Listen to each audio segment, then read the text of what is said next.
soal adanya potensi penambahan tersangka dari Itu tidak mungkin hanya 9 orang ini. Jadi nggak mungkin tuh ya, Ya, nggak mungkin. hanya 9 orang Pasti itu? ya, pasti nanti bertambah lah. Ada kemungkinan Menteri BUMN Erick Thohir dipanggil juga Ya, untuk kalau nanti kemudian ada. untuk melengkapi Ya, ini? kalau memang ada, kami tidak akan takut siapapun kok, Mbak. Dan atensi Pak Prabowo begitu Iya, begitu sangat dalam. sangat. Mhm. Karena Pak Prabowo juga mengeluh soal bahwa APBN itu 30% itu Bocor. Mhm. Ada intervensi nggak sih Pak selama ini? Mhm. Nggak ada, sama sekali nggak ada. Swear. Bagi saya siapapun nanti yang terlibat, ya, Jangan coba-coba. coba-coba.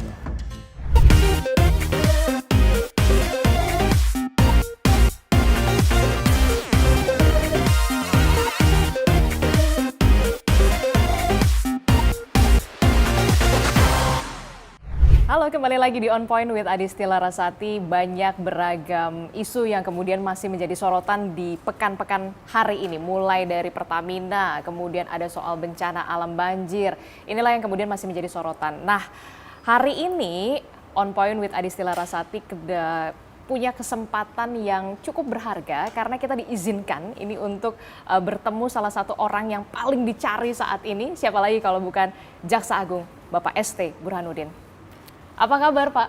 Alhamdulillah. Kabar sehat. baik ya Pak? Iya. Iya. Pak, Sehat dulu. Sehat dulu ya pasti ya Pak ya. Nah ini Bapak adalah salah satu orang nih yang paling dicari belakangan ini karena memang banyak sekali Kejaksaan Agung menangani kasus-kasus yang kita lihat fantastis lah. Iya, tapi tidak merasa loh dicari. Oh iya, merasa ya? Merasa. Nggak merasa. Tapi kemudian disorot publik Pak karena memang banyak sekali bisa dikatakan kasus-kasus yang kemudian dikatakan kakap lah. Yang terbaru adalah soal Pertamina. Tapi sebelum sampai ke situ, Bapak, saya ingin memberikan informasi dulu. Kalau memang di Juni 2024 itu ada hasil jajak pendapat Litbang Kompas yang kemudian mencatatkan citra positif terhadap Kejaksaan Agung. Kalau tidak salah 70% Pak. Angkanya 70% dan ini adalah angka yang paling tertinggi 2 tahun terakhir. Ini tentu saja menunjukkan kinerja Kejaksaan Agung yang bisa dikatakan wah luar biasa nih. Saya mau tahu dulu respon dari Kejaksaan Agung sendiri seperti apa Pak? Pada dasarnya gini Mbak, kita tidak membandingkan hasil survei dengan yang lain. Karena di survei yang lain kan kami di atas, yang lain ke bawah. Tapi kami juga jujur aja kami kaget juga. Indikatornya apa ya? Sebab kami, padahal kami kerjanya begini ini kok yang nomor bla bla bla ya. Tapi yang pasti ini adalah penyemangat untuk anggota, untuk para jaksa bahwa untuk lebih baik kerja lagi, terus kita terpacu lagi untuk bekerja lebih baik. Gitu aja. Jadi ini menjadi apa ya? Bisa dikatakan pemicu, vitamin juga lah ya, ibaratnya betul, buat Kejaksaan Agung begitu ya, karena memang harapan besar. Ternyata masyarakat ini terhadap Kejaksaan Agung cukup tinggi ternyata ya Pak ya. Apalagi kita tahu kasus-kasus korupsi, dugaan korupsi lagi ditangani oleh Kejaksaan Agung gitu ya. Coba kita lihat ada soal tata kelola minyak mentah yang kemudian paling banyak disorot belakangan. Nah kemarin nih baru saja kita lihat Basuki Cahayapurnama atau Ahok begitu ya, yang kita tahu ex dari mantan komisaris utama PT Pertamina. Nah bahkan Pak Ahok saja mengatakan, saya taunya sekaki nih, ternyata pas udah diperiksa, wah Kejaksaan Agung justru taunya sampai sekepala begitu ya. Nah ini gimana nih Pak? Iya sebenarnya gini Mbak, jadi kami pengumpulan data itu sudah 4 bulan, 5 bulan yang lalu. Sudah dari 4 sampai 5 bulan yang lalu. Jadi kita sudah menyatakan bahwa ini udah ke tahapnya adalah tahap penyidikan. Itu jadi memang data-data kita sudah settle, sudah siap dan sudah lengkap. Dan itu kemarin sempat dikasih data juga dari Pak Ahok. Nah, kalau materi itu saya tidak, tapi yang pasti apa yang disampaikan Pak Ahok, kalau yang materi itu belum ada ya pasti tidak terima. Kita siapa kami menerima apapun informasi dari masyarakat. Gitu. Jadi apapun informasi begitu ya. Termasuk juga apakah juga mengerahkan tim dari luar begitu untuk soal kasus Pertamina. Maksudnya kan, dari luar? Kayak misalkan juga menggandeng BPK begitu. Oh pasti. kami sudah dengan BPK sudah dari mulai awal. Jadi pada waktu saya tahu persis pada waktu ini dinyatakan mau ke penyidikan, kita sudah gandeng. Termasuk untuk menghitung bagaimana Iya, potensi kerugian negara. Betul. Dan ini bisa lebih parah dari yang dari mana diketahui publik. Ya, insya Allah. Tapi ya saya tidak buka dulu di sini. Tapi insya Allah kita akan melakukan yang terbaik lah buat masyarakat dan membuktikan pada masyarakat bahwa negara masih ada. Negara harus hadir. Harus hadir. Pak, ini kan juga kemarin juga kan sempat juga ke beberapa pelumpang ya, ke pelumpang juga itu udah bagian untuk kemudian mencari data-data itu. Iya, sebagian. Jadi memang kami tidak bisa bicara Secara detail. ya, karena kami ini dalam tahap-tahap penyidikan. Oke. Nah, Pak, ini kan juga harapan publik besar sekali ya. Ini kan karena menyangkut hajat hidup orang banyak loh. Betul. Begitu kalau memang benar begitu ya ada dugaan itu begitu ya. Nah, bagaimana kemudian apakah pressure juga nggak sih yang kemudian para penyidik ini? Nggak ada. Sampai saat ini belum dirasakan. Biasanya kan muncul enggak. Insya Allah lah. Karena ini nyangkut hajat hidup orang badak, pasti dekingannya masyarakat kan. Jadi nggak ada yang lain ya? Ya paling-paling ya framing ke saya aja. Emang ada ya, Pak? Ya saya sih tenang aja, saya tidak melakukan aja. Nah itu yang kemudian jadi tantangan tersendiri bagi Kejaksaan Agung ketika mau mengungkap korupsi-korupsi kakap lah ibaratnya ya Pak ya. Nah ini kan yang kemudian juga jadi pertanyaan lah setelah Pak Basuki Cahayapurnama lagi, berarti masih ada terus lagi Pak untuk pemeriksaan lagi lanjutan? Masih banyak yang harus kami. Termasuk soal mantan menteri atau menteri juga dimungkinkan ada potensi kalau memang ke situ? Nanti ada hal-hal yang bersangkutan itu dengan hal perkara ini ya pasti akan siapapun akan kami panggil dan kami akan mintai keterangan. Termasuk juga soal adanya potensi penambahan tersangka dari ini kan banyak sekali loh Pak. Gini, harapan masyarakat begini, tidak hanya berhenti di 9 orang tersangka ini. Betul. Nah ini gimana Pak? Dan saya sependapat bahwa itu tidak mungkin hanya 9 orang ini. Jadi nggak mungkin tuh ya, hanya 9 orang pasti, itu? Pasti nanti bertambah lah. Tapi tunggu dulu lah, sabar. Jadi biar kami bekerjanya sistemik gitu loh. Tidak harus ini nanti manggil sini, manggil ini lagi. Kan kalau agak cepat pelaksanaan. Insya Allah lah. Kita akan buktikan kepada masyarakat bahwa kita profesional. Bekerja secara profesional karena memang ini menyangkut hajat hidup orang banyak. Betul. Dan hampir semua kita punya program ini, program saya adalah penanganan perkara yang menyangkut hajat hidup orang banyak. Karena mulai kalau dari gula, mulai garam, itu udah kita udah. Kalau saya mencatat di sini ada tata kelola minyak mentah, kemudian total potensi kerugian negaranya 193,7, kemudian ada kasus timah kemarin, kemudian ada pengadaan BTS 4G. Itu kan baru perkiraan. Kemudian ada juga dana pensiun Asabri juga ya Pak ya? Saya malah kalau ke Asabri saya, yang ini Asabri yang sudah, pada pensiun. Iya kan, itu Asabri kan jadi Jiwasraya Asabri itu kan nyangkut masyarakat. Kasihan lah masyarakat yang udah pensiun dan mengharapkan dapat hidup dari pensiun itu kemudian hilang. Betul. Bisa bayangin aja Mbak. Betul. Kita kerja sekian tahun mengharapkan nyimpen di asuransi dengan harapan begitu pensiun bisa dinikmati. Kemudian hilang. Itu jujur aja pelakunya memang biadab. Itulah yang kemudian benar-benar harus di... Iya, maka saya tuntut mati pada waktu itu. Tapi kenyataannya? Iya, alasannya begini. Karena pada waktu Jiwasraya udah dituntut maksimal dengan hukuman seumur hidup, kan tidak mungkin umur hidupnya 2 kali katanya. Ya, saya tidak tahu yang pasti pertimbangan dia. Tapi yang ada saya takutkan adalah apabila nanti di dalam pelaksanaan hukuman ya seumur hidup kemudian minta PK atau apapun ya kemudian dikurangi itu yang akan menyakitin hati saya. Bukan hanya menyakiti hati Bapak tapi menyakiti hati masyarakat iya, dong. betul. Pasti yang harus saya dulu yang paling sakit. Bapak dulu yang paling sakit ya Pak ya. Masyarakat juga pastinya sakit merasakan itu juga. Nah Pak, kalau kita lihat ya tadi berarti Ada kemungkinan Menteri BUMN Erick Thohir dipanggil juga kalau untuk nanti kemudian ada. untuk melengkapi Ya, ini?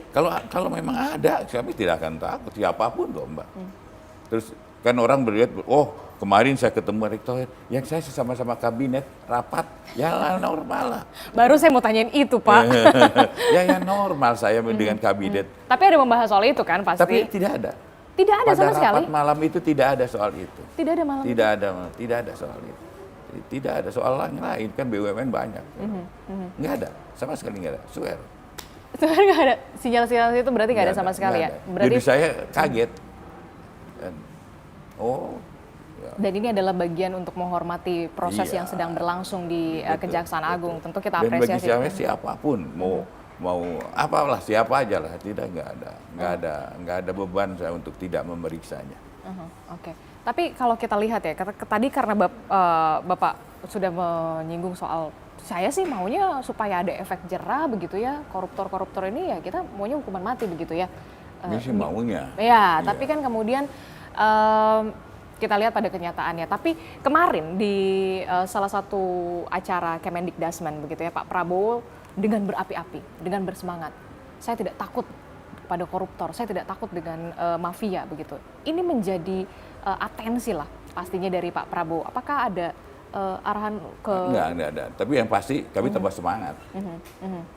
Tambah semangat kami untuk melakukannya. Jadi kan ini menjadi sinyal begitu ya, Iya. Sinyal bagi seorang kepala negara negara. begitu ya kepada Kejaksaan Agung yang sedang, sedang menangani perkara. kasus Iya, ini. Betul. Dan atensi Pak Prabowo begitu sangat dalam.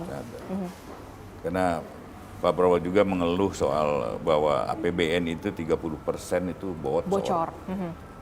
Dan ini yang kemudian harus menjadi PR tersendiri bagi Kejaksaan Agung. Salah satunya ini. Ini adalah yang paling besar juga nggak Pak?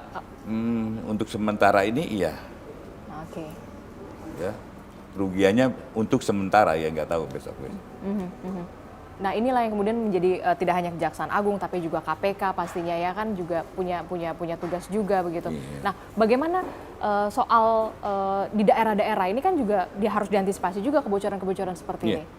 Nah jadi gini, sementara ini jujur aja ada ketimpangan penegakan hukum di Kejaksaan Agung dengan di daerah. Apa? Gimana bentuknya Pak? Kalau daerah kan kecil-kecil aja. Dan saya selalu katakan pada teman-teman di daerah, bohong kalau satu daerah itu tidak ada korupsinya.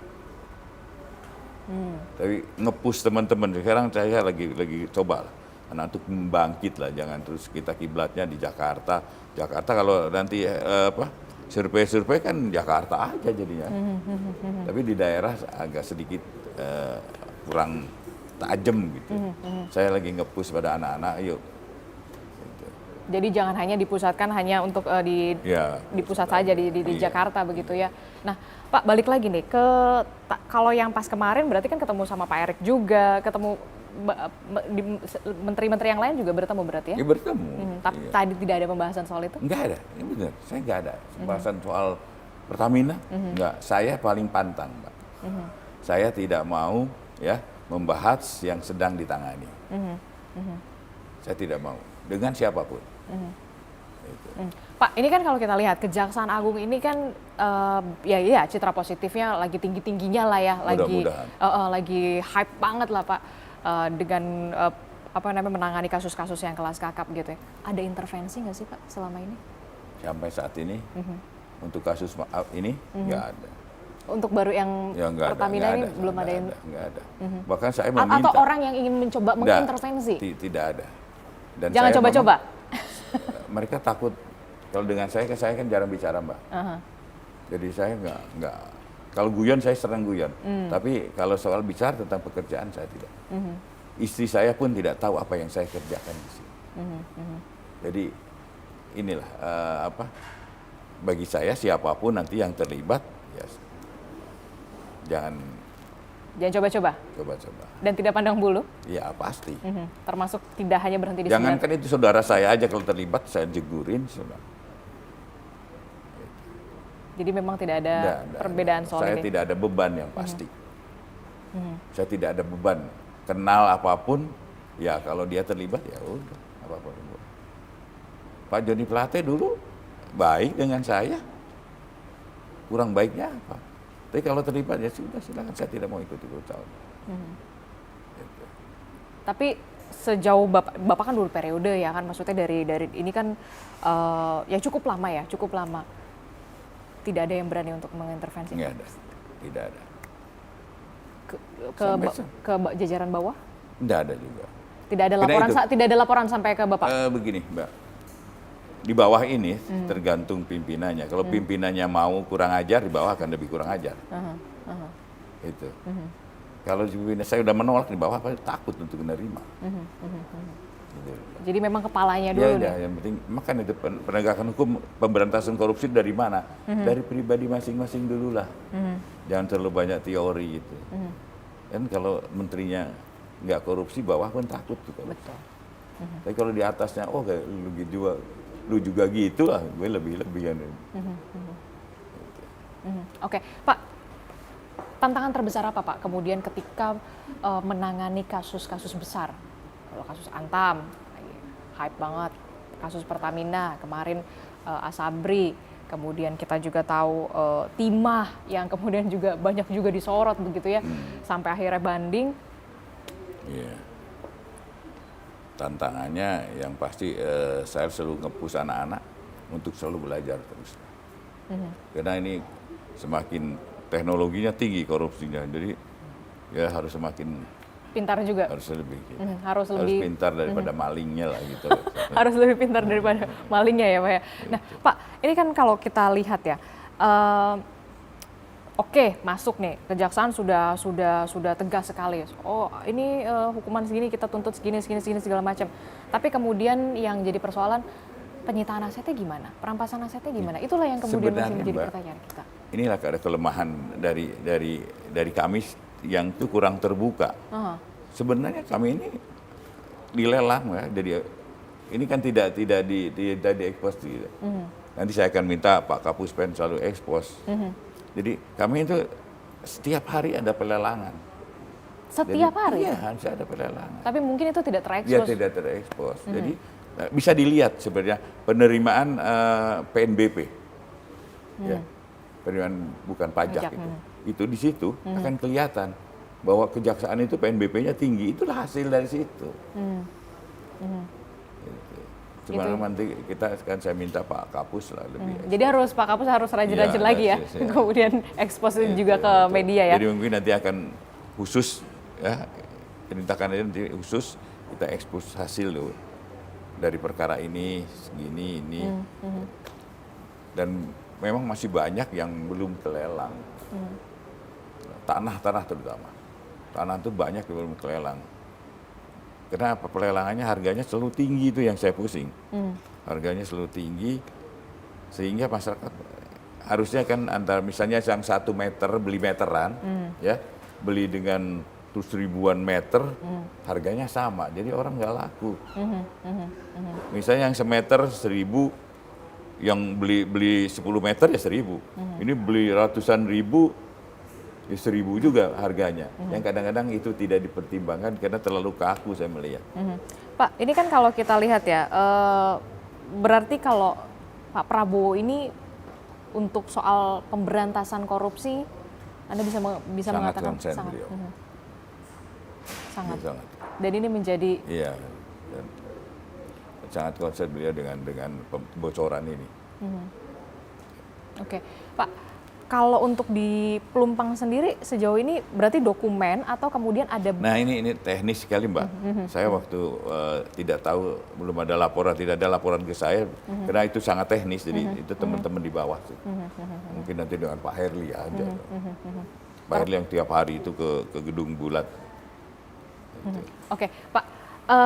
Apa sih yang kemudian selalu menjadi celah begitu ya? Korupsi itu kok gak udah ya di negeri ini? Gitu.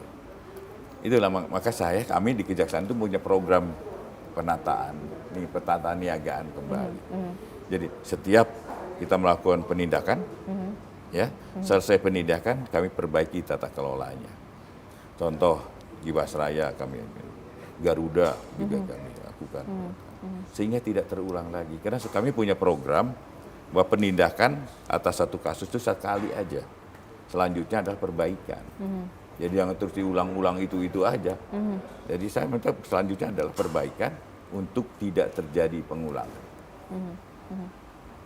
Itu yang kemudian harus betul-betul dipahami gitu ya. Kalau misal ya kita kan tahu ya negeri kita itu kaya sumber daya alam begitu ya. Sangat begitu. Tapi kemudian dimanfaatkan oleh sejumlah orang tertentu dan hanya begitu. sekelompok tertentu. Mungkin ya sekarang tuh ada yang lagi harap-harap cemas juga kali Pak. Wah, jangan-jangan saya kena nih gitu. Apa yang ingin Anda sampaikan? Kalau tadi Anda mengatakan siap-siap aja gitu, nggak hanya berhenti di 9 orang tersangka ini. Ya, saya mengharapkan kesadaran dirinya aja. Sebelum dipanggil, datanglah. Tapi apakah mungkin sadar? Itu kan jadi pertanyaan. Sadar atau lari? Sadar atau lari? Itu yang kemudian. Kita kalau kan tanyanya harapan. Harapan saya ya sadarlah. Kalau nggak sadar, saya jemput kan. Gitu. Kalau nggak sadar nanti dijemput gitu ya. Tapi sudah ada mulai berkoordinasi dengan Kemenkumham atau imigrasi untuk.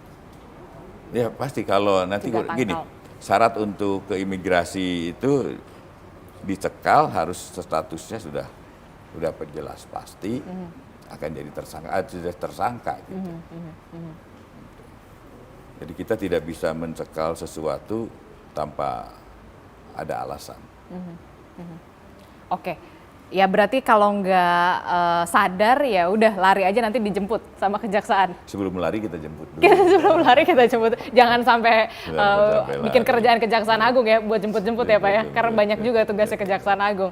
Nah Pak, kalau menurut Anda nih, apa yang kemudian harus diperkuat lagi supaya jangan ada lagi lah korupsi-korupsi lagi di negeri ini Pak? Mungkin pertama ya mekanisme tata ini di BUMN ya, tata kelolanya lah, tata niaganya, tata niaga.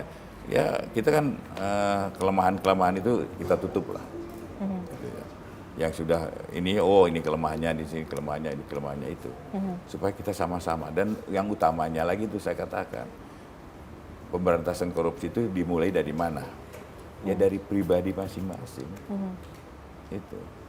Misalnya direktur ini kalau tidak ya dia berani menolak, jujur, bagus ya. Tapi biasanya dinonjolkan Pak ujung-ujungnya kalau di. Insya Allah lah kalau sekarang. Insya Allah lah kalau sekarang. Ya apalagi udah harusnya jadi momen bersih-bersih lah ya. Bersih-bersih justru itu. Termasuk juga fungsi pengawasannya juga harus penting lah Pak. Itu jadi nanti Menteri BUMN yang bersih-bersihnya ya betul-betul bersih-bersih gitu. Itu yang kemudian harus kemudian diperbaiki. Ini jadi momentum lah. Ini jadi momentum tidak hanya soal Pertamina tapi walaupun terlambat di dalam momentumnya. Jadi karena dia kan banyak momentumnya yang sudah dilakukan. Ya jadi, harus oke lah. Itu ya paling tidak. Ya paling tidak yang ini yang ini stop lah, jangan ke depan lagi, harus momentum lagi. Jadi bukan momen lagi, tapi pentung. Tinggal yang pentung, tinggal Kejaksaan Agung ya Pak ya, berarti kalau kayak gitu. Pak, ini menarik juga nih Pak. Kemarin Pak Prabowo juga mengatakan gini, udahlah koruptor kalau bisa nanti kita bikinkan penjara di pulau terpencil gitu ya, biar dimakan hiu lah gitu. Nah itu gimana kalau Kejaksaan Agung sendiri? Saya membayangkan gitu, udah ada Nusa Kambangan atau nanti konsepnya akan seperti Alcatraz atau gimana? Nah kalau Kejaksaan Agung sendiri gimana? Enggak lah, kita mungkin beliau kan sambil guyon. Ya bukan guyon, serius. Tapi penyampaiannya keinginan yang serius, mungkin penyampaiannya. Pasti kita akan perbaiki lah di penjaranya lah, itu kalau sekarang lapasnya lah, kan mesti akan perbaikan, lebih artinya lebih betul-betul tertutup. Kemudian sekarang kan di LP ya sedikit mungkin kena kebanyakan penghuninya, jadi mungkin akan lebih. Tapi bukan juga kita miskinkan. Tapi saya melihatnya kali ini kan sekarang baru kesuka-miskinkan. Bukan dimiskinkan. Nah harus dimiskinkan. Harusnya dimiskinkan. Dan ada nanti ada dengan pencucian uangnya kan, TPPO-nya. Sekarang kan hanya baru kesuka miskinkan ya. Nah itu dia harus dimiskinkan, termasuk juga kerugian negara, ya, dapat kerugian dikembalikan. masyarakat, itu yang itu yang jadi selalu pertanyaan. disampaikan oleh Pak Presiden. Ayo harus ada yang kembali duitnya. Harus ada yang kembali. Iya. Dan itu harus dirasakan lagi untuk oleh rakyat. Seharusnya Betul, 193 kan triliun kalau dibangun sekolah bisa berapa sekolah coba Pak? Banyak. Itu. Iya kan? Banyak sekali. Pak, ini kan kemarin Jampitsus dilaporkan ya Pak ya di 3 kasus. Nah, dari Anda sendiri bagaimana Pak? Ya, kalau gini, ya silahkan aja sih hak seseorang untuk melaporkan. Dan bagi saya juga kalau memang berbuat itu benar ya berbuat, ya kami juga nggak akan melindunginya kok. Cuma biarkan kami bekerja dulu lah gitu. Ya kalau mau laporkan ya jangan terus diributin dulu supaya semangatnya ada, tetap ada gitu. Jangan terus dilaporkan, semangatnya kan ini sama. Ya kalau benar gitu, kalau tidak benar kan berarti. Jadi agak-agak ke distraksi Ya, sedikit kalau ya. biarlah. Kalau saya tidak akan melindungi siapapun yang melakukan itu silakan, itu ya. Pak, ini yang juga. Tetapi kan jangan kami lagi semangatnya. Lagi on fire ya nih, apalagi kasus kakap-kakap semua ya. Agak sedikit. Ya, saya mengharapkan gitulah kepada masyarakat. Pak, ini yang di kasus Pertamina ini kan yang lagi jadi sorotan juga. Wah, ini katanya nih ya Pak, lagi-lagi kita ingin mengkonfirmasi lagi.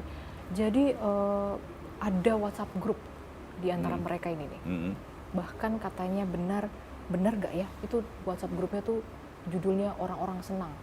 Ini sudah didalami oleh penyidik Kejaksaan Agung. Ini kami sedang mendalami Mbak.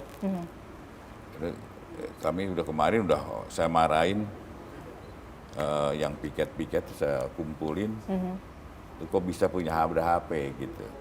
Tapi kemarin ya ini sih belum ditemukan, tapi akan dalami. Jadi HP-nya sedang kami karena ada HP yang masuk. Ada HP yang masuk, jujur aja nih saya. Ada HP yang masuk. HP masuk ke tahanan. Itu di situ kan ada OB, ada piket, jadi kami sedang kami periksa. Siapa, saya minta pertanggungjawabannya. Dan HP-nya sedang kita buka. Dan diteliti ya? Sedang diteliti HP. Kenapa HP itu bisa masuk? Ya, bisa masuk gitu. Kenapa bisa masuk dan apa isi HP-nya?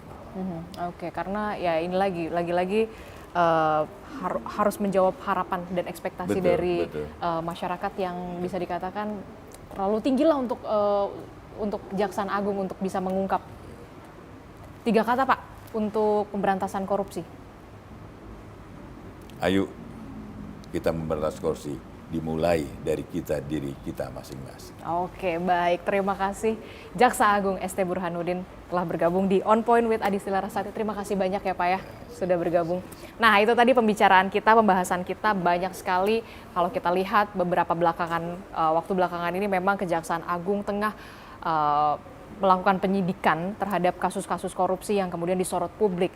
Nah, nanti kita akan membahas bagaimana isu-isu selanjutnya yang lebih menarik. Jadi tetaplah bersama kami di On Point with Adistila Rasati. Sampai jumpa.